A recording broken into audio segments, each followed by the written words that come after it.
Looking to take your financial knowledge to the next level? You're in the right place. Welcome to Ask Ralph, offering accounting, technical, and financial advice. Whether you're looking to save taxes or improve your business, he's got you covered. Here's your host of Ask Ralph, Ralph Eastup Jr.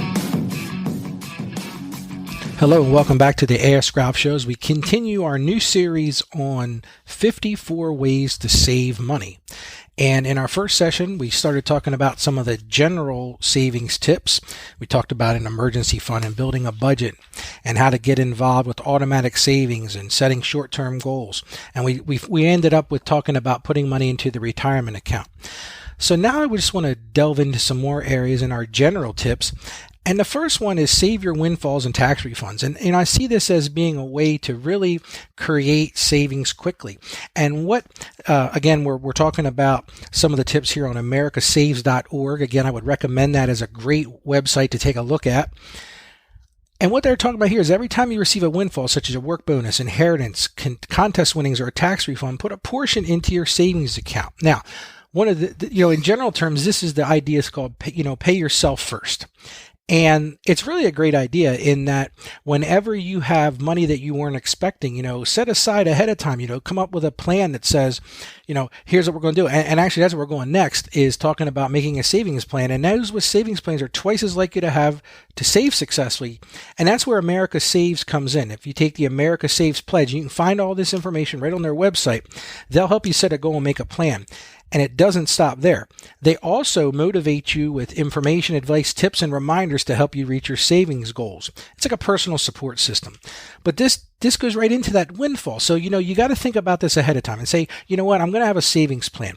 And every time I get any extra money, and it could be something as simple as, we got our tax refund, or, let's say you got a refund on your insurance or something. You've been a good driver all year, so you get a refund. If you have a number in mind, say, look, every time we get a windfall, we're going to put half of that into savings.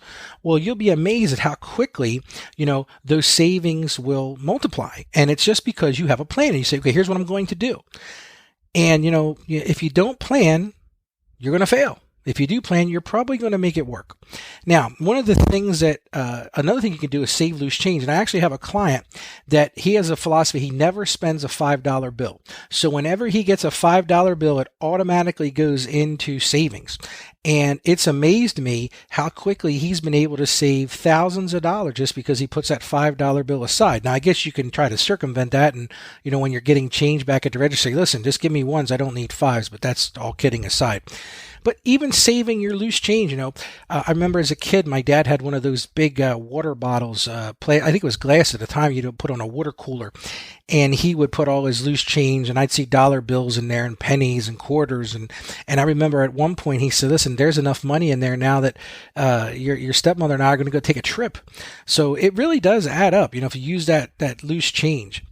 Another area to talk about here in the general saving tips is to use the 24-hour rule. And I thought this is a pretty cool idea. And what they're basically saying here is that whenever you decide to purchase something, think it over for 24 hours. So basically, let's say you're out at Best Buy today and you say, you know what, I'd really like to have that new laptop. It's not something essential. You've already got the laptop. You've already got, whatever you're looking at. Let's say it's a new video game or something like that if you're a little bit younger. But you say, look, if it's a non-essential, I'm going to put it aside for 24 hours. And one of the things they mention here, one of the great ways to do this is shopping online. And with the online shopping, the best thing you can do is you can put it in your cart. And then you don't come back to it for 24 hours. And what you'll find is a lot of times it may have been an impulsive type of thought. Well, I really need to get this. And then you sleep on it for 24 hours, or you let 24 hours go by, and then you're like, you know what, I really didn't need that. It's one of the big reasons why whenever you go car shopping, the car dealers want to get you in that car and they want to make a deal before you walk out the door because they know that if you've got time to think it over, you might go look somewhere else, or you might say, you know what, I want to get by with my car that I have. I'm going to take it and get the service work done on it, or something like that. So, use that 24-hour rule to your advantage so that you give yourself a little bit of a time to say, you know what, let me think through this purchase. Now, I'm not saying to do this on really small things, but, those little small things add up too. So, $25 here, $50 there, that's a good thing to do. And then treat yourself. but use it as an opportunity to save. So you match the cost of your non-essential indulgence in savings. So let's use that same example. So let's say we're talking about you're going to get that new video game that you like. I'm not a video game person, but let's just say you like this video game. Let's say the video game is $50. Well, one of the ways you treat yourself but save is say, listen, before I'm going to buy that video game, I've got to be able to match that $50 savings, or excuse me, that $50 spending with $50 of savings. And what that's going to do is you are going to find that your savings are going to grow quickly. For example, and they mention this here, if you splurge on a smoothie while out running errands, put the same amount into your savings account. And think of it this way, if you can't afford to save the matching amount, you can't afford to treat either. And it's a really great way to think about it. Again, we're going back to pay yourself first. Another idea they have here, which I hadn't really considered, but I think it's kind of a cool idea, and it's really is it worth it? And it's calculate purchases by hours worked instead of cost. So in this example, they say, let's assume you want to buy a $50 pair of shoes, and you make $10 an hour. Ask yourself if the shoes are really worth 5 long hours of work. And I think if you put it in those terms, things seem a lot more understandable. And I think you can really take a look at this and say, oh wow, yeah, that's a good point. Is it really worth it? Is it really worth, putting that money for that thing?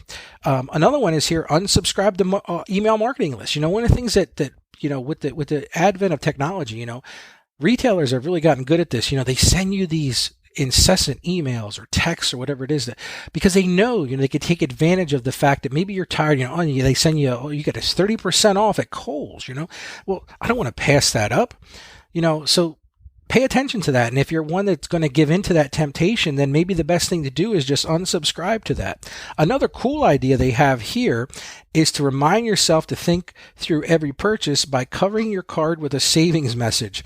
And one of the things they mention here is, take your debit card or your credit card and just put a little piece of masking tape or some colorful, tape on there that says, do I really need this? And then, when you're going to, which kind of thinks like a cool idea. I know Capital One, you can actually upload a picture and they'll create your card. Maybe one of the things you could do is upload a picture of a person, saying, do I really need this? Like an air bubble or something like that. And every time you go to your card, you're going to look at that and see, hey, do I really need this? Now, so in this savings thing, I want to remind you again, if you missed the first session, you go back to our podcast page and take a look at that. And we're going to continue to build on this. In the next session, we're going to talk about, some banking and credit and debt saving tips to try to save money as well. Then we're going to talk about some entertainment saving tips, some family and friends saving tips, some food saving tips, some health saving tips, and some home saving tips. So there's a lot for us to cover here. And finally, some transportation saving tips. So this is a series you don't want to miss. So I do think it'd be good to take some time, invest in this. If you know somebody else that would benefit from this, send them to the Ask Ralph website or send them to wherever you get your podcast and download the Ask Ralph podcast. We've got a ton of free information out there that you can use to improve your financial health. It's not just about business. It's how can I improve the financial health of where I am right today. So join us for our next session when we'll talk more about saving. You've been listening to Ask Ralph, brought to you by Saggio Accounting Plus. Please subscribe to and rate our podcast on Apple Podcasts or wherever you get your podcasts, and leave us a rating and review. Our podcast is produced by Carolyn Peters. Thank you for listening, and be sure to like us on Facebook and follow us on Twitter at Ask Ralph Media. You can also hear me each week on 1450 WILM and on 1410 WDOV in Delaware and on the iHeartRadio app. Submit your questions or ideas for future shows by sending an email to AskRalph@AskRalph.com.